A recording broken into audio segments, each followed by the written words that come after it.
This week, the conversation is on the road in Queens, New York, at the headquarters of VP Records, the most powerful, the biggest reggae distribution label in the world. And I'm sitting in the company of the matriarch, Pat Chin, talking about her latest book, My Reggae Music Journey, which is available now and chronicling the movement that has brought success to this family-run business, VP Records. So, Ms. Pat, it's been a tremendous journey. You've chronicled much of that journey in your book, My Reggae Music Journey. First of all, tell me about this publication. What is in it? Well, George, it's been a journey, as you said. It's 60 years that I've been doing reggae music. And I was inspired by my friend Michael Thompson. And I was able to reflect back on my early days in Jamaica. I was started in 1958, and 20 years I stayed in Jamaica, and then I came here in America in 1977. But as you said, it's a journey, and I'm still doing the same thing that I've been doing the last 60 years. Yeah. In terms of the evolution of the music, well, let me do the point, but make the point another way and ask a question. Because the thing that bothers me as a younger lover of music, I was born in the 80s, is that people keep saying that the music is not as good as it was, the music is not as good as it was. Music is not as good as it was in the 60s, it's not as good as it was in the 70s, not as good as it was in the 80s and 90s. But, Ms. Pat, in those times, in the 60s, nobody was saying, the 60s music is better than everything else. In the 80s, nobody was saying, the music now is better than anything else. It's always on reflection that they compare where they are now and call periods that have gone the golden periods. So through your eyes, and you've seen it up close and personal, how has that music evolved in terms of its quality and its relevance? Well, you know, and to answer that question, I've checked back for my 60 years. And in the present, it's not being recognized. It's after it's passed, then you realize that we had something really good. Yes. Today, it's dancehall, and maybe they think it's not a good music, but it's a time. It's a time we're living in. The way people dance, the way we respect the culture. So I would say that the present time is always not being recognized until you have when you look back, then you see the value of what you do today. We always have to go back to our past in order to go forward. Some people look at the music and how it has changed over time and say, you know what, we love reggae, but the faster stuff we don't like, the dancehall. You just mentioned it in your previous response. But I wanted to compare, if you can, what reggae means to people or meant to people and why you think it is only natural for the music to evolve to a different, faster pace to suit the now generation. You know, when I came here 45 years ago, I brought a lot of roots music because I thought, because Bob Marley was so popular, they would gravitate to the roots music like Sizzlers, Yellowman, Buju, all those. But I didn't socialize it. They don't identify too much. It was late after where the dancehall came in. Then they started to listen to Yellowman, Sizzlers, Buju, Beanie Man. And that was starting of a revolution of the new type of music that they appreciate, and with Sean Paul, of course, that break the ice for us. So I would say, as the generation changes and the younger people, they gravitate more to the dancehall because it's an expression of oneself. Yes. You know, our music, every time you have a different type of music, you have a different type of dancing. For example, you have ska. Ska, it's fast. Then you have rock steady, which rock. Then you have the reggae and the roots, and then it become dancehall now. Yes. So it changes as time goes on. And I think with our age, when you're young, you like the dancehall. When you get a little older, you like the roots music. And when you get a little older still, you go for the lovers rock. Yes. So it's a sequence of music with the time and with our age as we age. Excellent. Ms. Pat, take me back to those days at Randy's Records. You and your husband, of course, were running that operation. And I want to ask about the the musicians, the singers who made music upstairs at Studio 17, yes? And I want to ask about their passion for their craft, because it wasn't as if at that time they were seeing people driving big cars out of music and building big houses. Nobody knew where it was going to go, what it was going to go. So what was the level of interest in making music and seeing music as the way out of poverty, the music as the way to a better place? Well, I would say when we got our independence in 1962, there was a time of hope and renewal, and everybody was excited for the time. So the 50s, 60s, and 70s, I would say the 50s, early 50s, I guess not people didn't know anything about reggae music. But in the 60s and 70s, that was a time you have a lot of producers, singers, recording studio. Everybody, like a creative explosion. It's a great explosion of reggae music. And it's like a culture that we did not have before. So it was new, and everybody was doing their thing. They were doing it out of joy, not even knowing that it would last this long, yes. I guess, you know. But we have been blessed with our music, our sports, and our food. And for 60 years, I've watched it evolve. New singers come, new DJs come. And I have to give tribute to the sound systems. Yes. Because at first, the radio station, which was RJR and JBC, they did not play reggae music. Yes. Even in 1962, when my husband made Independent Jamaica, it wasn't being played. It's on the street. Yes. The sound system on the street that really bring it forefront. So I would say in the 60s, it was a time of rejoicing and renewal for new culture of reggae music, because we didn't have it before. Yeah. It was brand new, and they were doing out of just a love of music, because, you know, in Jamaica, everybody sings. Yes. We sing when we're happy. Yes. We sing when we're sad. Yes. We sing at funerals. Yes. We sing at churches. We sing at wedding. It just brings you joy and hope. Whatever feeling you have, music will inspire you and uplift your spirit. And that is why I have traveled a lot. And I see so many people like our music and love our music because of the message and the inspiration that it gives them. Yeah. Burning Spear has done a song talking about the message is in the music and the music is in the message. The issue of originality, Miss Pat, because I learned through reading an autobiography of Lee Scratch Perry. We're going to come to him later on because he's a fascinating human being, God rest his soul. It was said that Cox and Dodd would go away on the farmer program to the United States, and he'd bring back records, and then people would do them over, and that's where the basis of our music came from. But then came the originality. People pressing records themselves, people writing songs themselves, people arranging songs themselves. This transition from taking the music from overseas and repackaging it to now everything being original. Talk to me about that transition. Yes, like Mr. Dodd, my husband used to come to America and pick up jazz. They used to go to the jazz clubs. Mm-hmm. So I think reggae music is really based upon jazz, but it's done over in our style. Yes. They put different words and different rhythm, make it fast, make it slow. Because musicians in Jamaica, they're very original and they like to experiment. Yes. And they create the music for their own from a base of jazz. So I would say that we're a gifted people because we didn't play from any music sheet.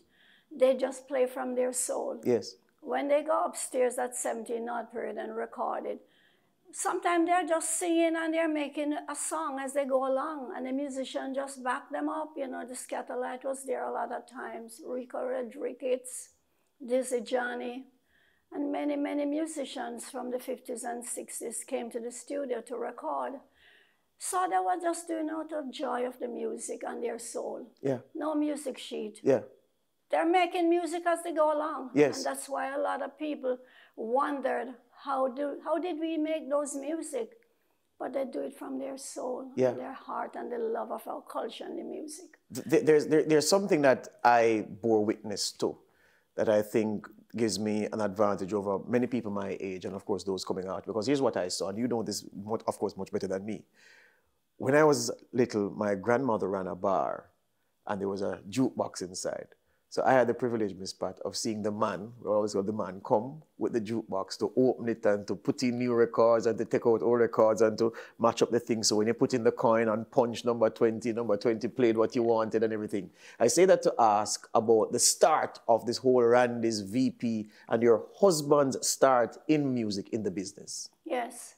My husband in the 50s, early 50s, got a job at a jukebox company in the Isses. And his job was to go around the island from Kingston, Montego Bay, Portland, and come around. And I had just met him at that time. So he was the one to change the records in the club, the bars, the restaurant. And many people don't know about jukebox, but the machine that you put at 25 cents, it wasn't cents, it was pound and shillings. Yes. And you would put it, and then you would select the records that you want to play. And I could see how exciting and happy the people were when he came to change the records. And that's what my love developed for playing music and to listen to music and to see how happy the people were, that the music gave them so much joy and happiness. Because they didn't have any money to go to dances and clubs, right. But the jukebox was their source of entertainment. Yes. So I started with my husband's. Then we bought all the old jukebox records from Mr. Isses. Yes. And there we started selling used 45 records. We didn't know about LP. I know that West Indian record, that was the former Eddie Seaga owned West Indian Records. And he was the only factory that imported like Percy Sledge, Jim Reeves, all those old R&B. And I used to go down there and buy one LP, and I go to one arts radio service and buy one needle, one turntable. And then when I sell them, I would go back and buy one more. Yes. And Mr. Seaga didn't forget me. He said, I'm the only one woman come down there and buy one each record. And then I rented a little space in a restaurant, an 8 by 10 space. And there we started to sell old records and new records. And if 3 people came in the store, it was full. Full. It was full. Yeah. And that's how we started. And 5 years after, we bought out the whole restaurant, and we bought out next door. Which address was this? 17 North Parade. The 17, the famous 17. And then we bought out next door, and my husband put up a studio, Studio 17. Yes. And there, at Chancel Lane is the lane beside the store. Yes. Where all the musicians, the record fans, the buyer, the sellers, the artists, they would come together up right at 17 North Parade, because when they needed somebody in the studio, they would just call downstairs and say, could I have a backup singer? Could I need a guitar or something? Then they would get a job there. After the break, we continue to hear this fascinating musical journey of Pat Chin, one half of the founders, VP Records.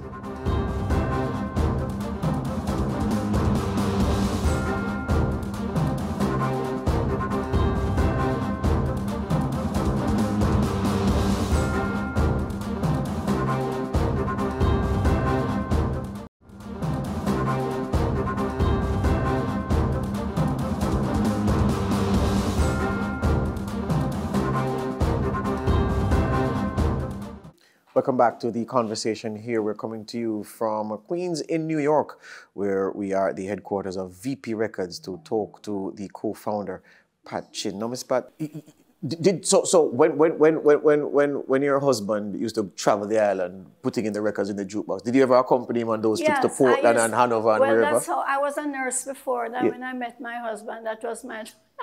That was... You were a sidekick? Yes. I was a little rebel, so I drive with him all through the island, sleep in the car and change the records. Yes. And I used to carry the typewriter and type the names, and you would put them in the records. So that's where my journey really started. When I started high school in 1992, Miss Pat, these were the dying embers of records being the medium on which music was sold.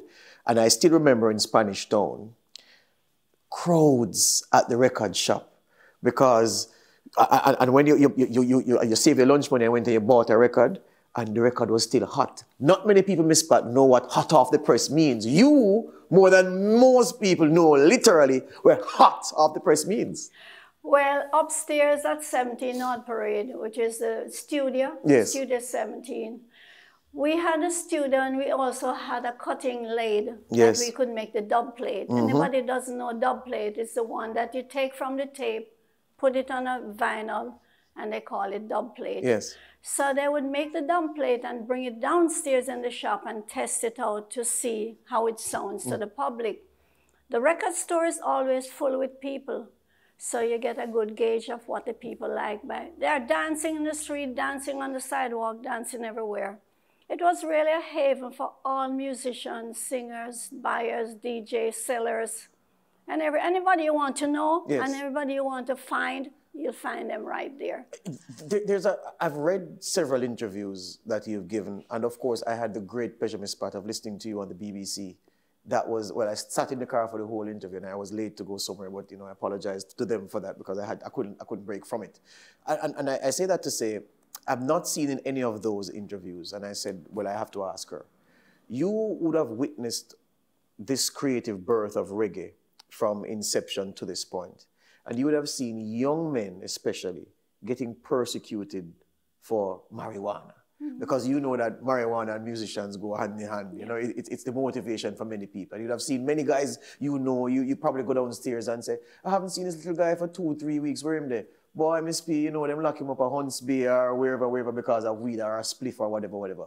How pleasing is it to you now to see the world advance to the level in the United States where it's treated in a more relaxed way, and of course in Jamaica where it has been decriminalized. So a man burning a spliff on police pass, he doesn't have to swallow it anymore or run for fear that they're going to lock him up and persecute him and give him a criminal record. Yes, I've lived through all those days. And Peter Tosh was really giving out the vibes about legalize it way back when. And the musicians are gifted, but I think all musicians and all singers, they smoke to relax themselves and to be on another level of creativity. Yes. So to each their own. My husband operated the studio downstairs, upstairs, and I did the shop. I'm in charge of the store and the sales of the music, but my husband was mostly upstairs with the singers. When Lee Perry came to record, he would spend one whole week up there. A lot of people thought he was a madman, but he was so much ahead of his times. He used to carry shaka, grater, pan, stick. He wanted just to create new sounds. And I met him just before he passed on. And it was a joy to see him, that the way that he carries himself was very healthy looking. Mm-hmm. He take care of himself, and he was still the same Lee Perry that I met 50 years ago. Mm-hmm. Red ear, a lot of jewels, yes, or like a black Liberace. Yes, and I was a very good friend of him. I spent a couple of days with him, and he invited me when he came to New York 3 years ago to his show. Mm-hmm. And he was really ahead of his time. Yeah. May God bless his. And a champion for the weed. And a champion for music, because he was one of the first one who did Bob Marley's record upstairs, the studio. Yes. So I just love him as a friend, a great producer, great musician, just a great person. Yeah. I love telling people this story because I had read where the famous, of course now, Small Axe that Bob Marley and the Wailers did, which was produced by Lee Scratch Perry, that, of course, Jamaicans and everybody else thinks that you're talking about an axe to chop a tree. But what they were talking about is Patwa Tree 3. They were talking about the three big producers of the day who weren't giving the smaller artists like Bob and the Wailers a chance. And Lee took them in as a small producer and said, all right, we're going to throw words at the big three. So Ken Curry, he's mentioned West Indies Records, Edward Siaga, and I think Sir Coxsone, the big three at the time. And that was a song that was throwing words at the big three and not a big tree, literally, as most people think. Yes, we do. In our songs, we use it like a newspaper. Yes. In the songs, we curse each other, but we do it not with guns, but our words. Because, growing up, they create anything happening in the island, it's talked about in the songs. Yes. So I think we are so gifted in those days because as you know, Blackhead Chinaman with Prince Buster and Derek Morgan, they would curse each other in the songs. But we didn't have violence, we didn't have no guns and things, but they used their talent to express themselves. One of the things, Ms. Pat, that I've noted over time in my examination of the music is how many artists lament how they weren't treated fairly by the business people. One of the things that Lee Scratch Perry said about you especially and your husband's business was that those people understood business, and when it comes to treating you right, doing right by you where your money is concerned, they were the best. What is it that you think earned you this reputation from a man who was very critical of anything that he felt was injustice, but he felt that business-wise, there was nobody, no company that did justice to the artist better than yourself and your late husband? Well, I should say that when we did this, when we put up the studio, there weren't many studios around, but we saw the need for the young singers and musicians. So we would give them the studio to use. Maybe they have $10, $20, $30. It was $20 an hour. But if they didn't have the money, my husband would allow them to use the studio because we saw the need of the talent that they had. And we would credit them the studio. When they have money to come back, they would pay. And Lee Perry was one of them. He would come up there for almost a week experimenting on new songs. Delroy Wilson, Gregory Isaac, so many, you know, Dennis Brown, Lee Perry and 90, all of them grew up on the 17 North Parade. Yes. Because we thought it is a way to give back, because we had grown up poor, myself and my husband, and we know what poverty is. So the studio was a way of helping them to develop their talents. Yes. And that's so why. It was never money first? No, we didn't think of money first. We just wanted to have a better life for them. Yes, we have to. And for me, on the counter, I get to know them as all of them my friends. Yes. And I teach them how to sell and what is consignment. And we help whenever we can, because we know community first. Because if you treat your community right, they will in turn treat you right. Yes. Sometimes it's not all about money. It's about giving back to your community. And we have been doing it over 60 years. Yes. Same way, developing new artists, helping those. And we carry the same place here in America, because we know that community work is very important. And helping another person is very, very important. Yes. So I would say, maybe VP won't ever get rich, but we have richness from the people we developed and see them grow. Yes. And have a career for themselves. All right, stay with us here on The Conversation. Much more with Pat Chin, VP Records fame, after these.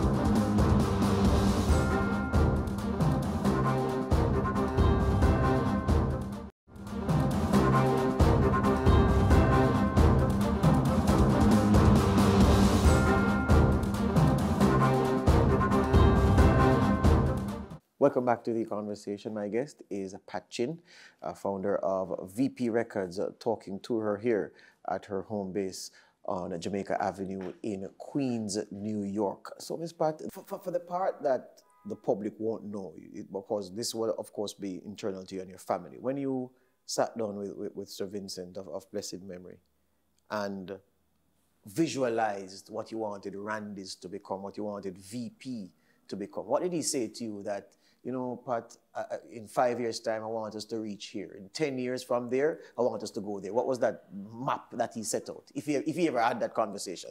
I think we didn't project too far. I try to live one day at a time and do good for that day. And if I didn't do good that day, the next day I try to do better. I sort of don't like to project too far. I'm a person that I try to do the best for the day that I'm in. Yes. And if it didn't work out well, I try to do it better next day. And I try to give my knowledge to whoever wants it. Because I remember many years ago, I'm thinking about the poverty I came from, Yes. because I came from a very poor family also. Yes. And being married to an Indian, my mother chose an Indian to be my father. Yes. It was a lot of bias at those days. Yes. 100 years ago, it was So a Chinese lot of mother, bias. Indian Chinese father. Indians, yeah. Mm-hmm. So I know what it is. So I try not to reject that on people. Mm-hmm. And that's how I live my life. I live my life where nobody's being underrated. If I can do something good for a person, if it's even one person can make a difference in my life, that's what I do. Many people... And my husband was also very, very fond of people. He Yes. was a people person. Yes. Many people would say, well, look, if this lady has done so very well, has been successful for so many decades in music, then clearly, as a youngster, music would have been part of her upbringing. It's in her blood. You say you grew up poor, but was there music around you? What was your exposure to music and love for music before the association with your husband? Tell you the truth, I was a nurse before I became a record owner, a producer. I was doing nursing at the university because people was a part of my life. I love to give helping. Mm-hmm. And then when I met my husband, he was working in a jukebox company. Mm. So that's where our journey started. So you didn't have any love for music before? I didn't have too much about music. We were very, very poor. Mm-hmm. And mixed marriage during that time was even, looked upon faithfully. But when I became a nurse, I spent 2 years at the university, and then I met my husband. Yeah. How did you meet him?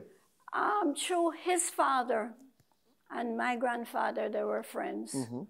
So he worked with a jukebox company. Mm-hmm. Mr. Issas was changing the jukebox records. And that's how I get to know him. So was it love at first sight, or you got to know him and like him and say, he's not too bad a chap after all? I think it was love at first sight because my dad was so strict. Mm-hmm. But when I went to university, we got closer, and then I took up university, the nurse, and started the business with him. Yeah. Family business, VP.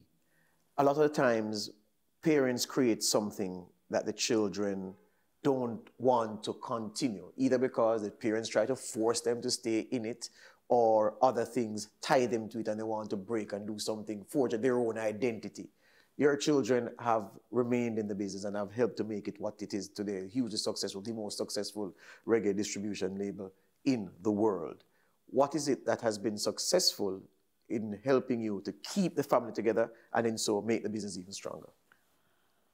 Well, over the years, first of all, my children are small. When they have to come from school, they have to help. Mm-hmm. They have to help to do anything that's in the store. Chris, at 7, as you see him in the book there, he was always at the store from school. I didn't force them too much, but I think my first son, Chris, loved the music business. My second son, Randy, was always in the books. And then after a time, working with a big company for many, many years, 30 years, he came back and joined the company. Mm-hmm. So I really didn't force them, but seeing me and what I did, I think they just gravitate to what I did. Mm-hmm. And back home, our children had to work after school to help in whatever way they can. So it was like naturally for them to come and help in the business. But I am blessed that Randy came back, my second son came back, and he manages the business now. So I have my 3 children together with my stepson, Clive, started out in the business, and my grandchildren. All my grandchildren are in the business because with the digital download and all these things, they gravitate to that more. Because I don't know too much about those things, so I am happy that my grandkids are in the business now. So it's really a big family business. And most of my employees are like family too, because they have been working with us so long. Yes. You have anybody with you for 25 years? Yeah, we have young people, like my HF right here, that's helping me with my clothing line. Yes. So I've experimented with a lot of things. And I leave my kids to follow around in the business now because the business world is not what I grew up in. Yes. Although vinyl has still been part of our life. Yes. And in my travels, I see how much people love reggae music. And we have anything else better than reggae music throughout the world. When you travel outside of Jamaica, Miss Pat, and you go maybe Mexico or wherever, by the way, VP has tours in 7 countries. You have it in Rio, you have in Johannesburg, you have in Tokyo, you have in Miami, you have in New York, of course, you have in Kingston, seven major places. How do you feel when you go, say, for instance, you go Mexico or somewhere like that, and you come off the plane or you come off your cruise ship, and you hear a band singing One Love? Jamaican music there. You know, when I went to Alaska, and as we came off the ship, there was a little 3-piece band singing One Love. You know how happy I was there in Alaska. They're singing Bob Marley's One Love. It makes me feel proud that a little island like Jamaica can have such a big impact with music throughout the world. And that's even when I'm driving in the summer, and I would have 3 cars driving alongside, all of them playing reggae music. I felt so proud. I'm feeling so proud to see how far my music has traveled. Our music, our Jamaican reggae music has traveled. And I'm very proud to be a part of that journey. Yes. When Bob Marley was alive, of course, he died before I was born. So I wanted to ask, at the time, at his creative peak, in the time he was alive, the love, the adulation that he has in death, and he has enjoyed in death, and the way everybody, oh, Bob Marley, was that the feeling around him when he was alive and making music? And if no, did you, listening to his material, think, you know, this man is onto something special, and if he continues like this, his legacy, whenever that ends, will always be something special? Well, to answer that question, when I met Bob Marley, he used to record upstairs with Lee Perry. I think nobody knew that, because during those days, reggae music was so small. And everybody sang similar to Bob Marley during those early days. But to me, what Bob Marley has done together with Chris Blackwell and Lee Perry and whoever recorded him, he was very sincere in what he did. He worked hard and he listened to his managers. He was not proud to say, I'm not going to sing free. He went to the universities and the college and he sang free. Chris Blackwell, to me, was a great inspiration to him. And for me, it's like he listened to people who can guide him right. He wasn't proud, he was very humble. And I just felt so proud to be a part of his life. Yes. I know him personally. He used to come to the store at times looking for his friend Skill Cole. Yes. For them to go and play the ball. Footballer, yes, Alan. Yes, and I am so proud that we have a legend, and his music will live on forever. He has opened a path for Jamaican music, and I am so proud to be a part of that journey with him. Yeah. It may have been in the 1950s, the date escapes me now, but Alton Ellis did a song that I've always loved when I was a little boy, Dance Crasher. Oh, Dance Crasher, yeah. And so I'm drilling down, Miss Pat, into the message in the music, and I read other things which confirmed what the opinion I had formed about Dance Crashers. There's always this aggression around the music, perhaps even this violence around the music, and if you weren't careful and weren't strong, people would know that you're keeping a party there and send men to mash up your party so that you don't sell any liquor, you don't get any patronage, and so that people just gravitate towards them and ignore you. I say that to ask. People have always talked about, you know, violence and aggression around the Jamaican music, reggae music, as if it's only now that we have that, even though it's worse now in some cases than it has ever been before. So I want to ask, as someone who has been there from beginning, would you say that reggae has had this relationship with aggression, perhaps violence in this way, and that it has held back the music in some ways? I think reggae music is a way of expressing our feelings, because back then, they didn't have any way to express, as you noticed during the time of election, they used music to spur the crowd. They would use music to bring the people in the meetings. I think it's an expression of oneself, because it's an expression of how they feel. So sometimes maybe they go to the extreme, but I think music on a whole is an expression of oneself. And Jamaica was very, very in tune with the times and what was going on for the poor people, and it's just an expression of their feelings and one feeling. You're watching the conversation here on CEEN TV. When we return, we continue this conversation with Pat Chin, co-founder of VP Records.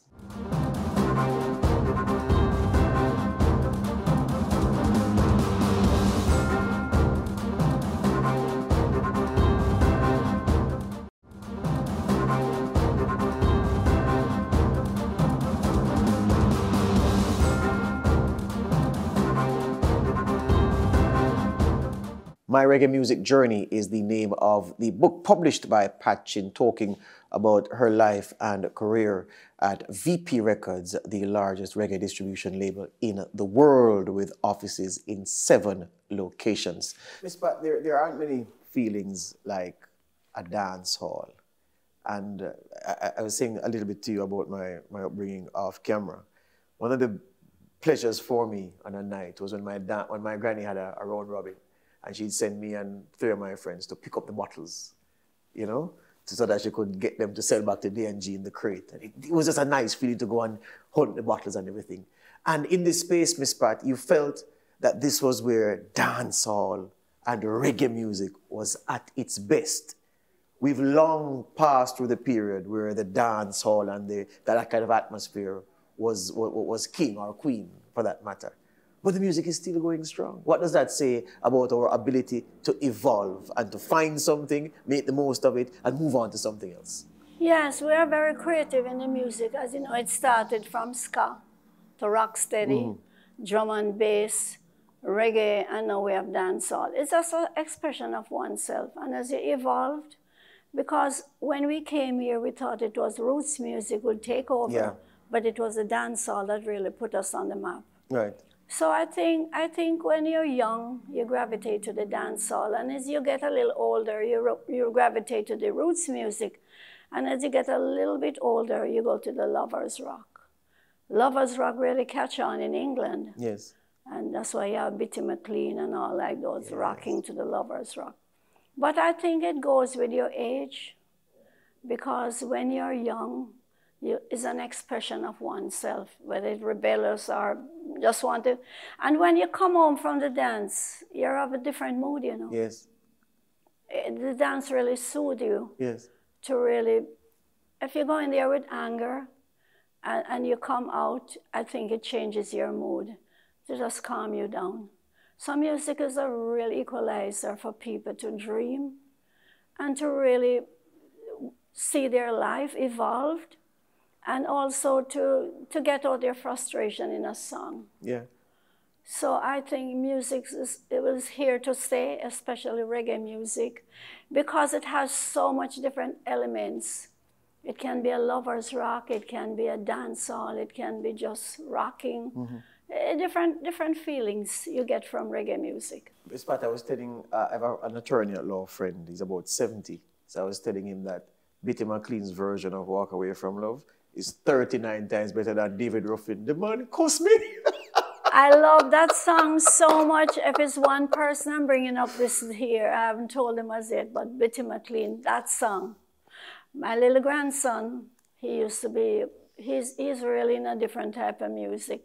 And when he went to England and he started to listen to Lovers Rock and Bitty McLean, he changed right over to reggae music. And all he listened to now is Lovers Rock. Yeah. I tell you, I just love that song. It's one of my favorite, Bitty McLean, one of my favorites. And one of those youngsters that you've worked with in the past, Kashif Lindo's First Cut is the Deepest. This part, that to me is one of the sweetest songs ever made in the history of the world. Yes, yes, I have many, many memorable time. Dennis Brown makes some beautiful songs too. Oh, yes, God. yes. So yes. I've been blessed to be in a period of time where reggae music was forefront. Yeah. And it will always ever be forefront for me and for my family, and because it's the best music in the world. As we wrap, Miss P, you came to New York at a time of change for this country, the United States, where we are talking today, and a time of change for your home country, Jamaica, that you had to leave behind to come with your family to take on the next challenge in life. In terms of looking back at what Jamaica has become in the time you left, from the perspective of the music and other things, how would you assess how Jamaica has grown as she prepares to celebrate 60 years of independence? Well, you know, for the last 45 years I've been living here, but I've never ever think of that I'm not a Jamaican. I'm always 100% and 10% of Jamaican. I love my culture, I love my country, I love my people. And to me, Jamaica is the best place. We go through struggle and we go through violence at times, but we're coming back strong. So Jamaica is my favorite place. And as I know, you know, I'm going back to Jamaica to release my book and to tell the world and to tell Jamaica that I've been blessed coming to America 45 years, but I've never left Jamaica in my mind and my soul and my heart, because that's where I grew up and loved. And I just want to make people in the music industry and people on a whole, we are blessed with our music. So thank you for keeping the music alive, the musicians, the artists, the producers, the buyers, the sellers, and everybody on the street that sell fruits. I remember back home on the street there was a lot of vendors that sell fruits. And when time of rioting, I had to bring them in the store. We were just one big family. Mm-hmm. So Jamaica is very special to me. I was born there, my mother, my dad, and I've never forget my own country. Yeah. Jamaica land we love. Yeah. And finally, I have to ask you about being a woman in business and how different it was being a woman in the business in Jamaica and how people reacted to you and how you were expected to react to them, and being a woman in the United States where the culture was kind of different.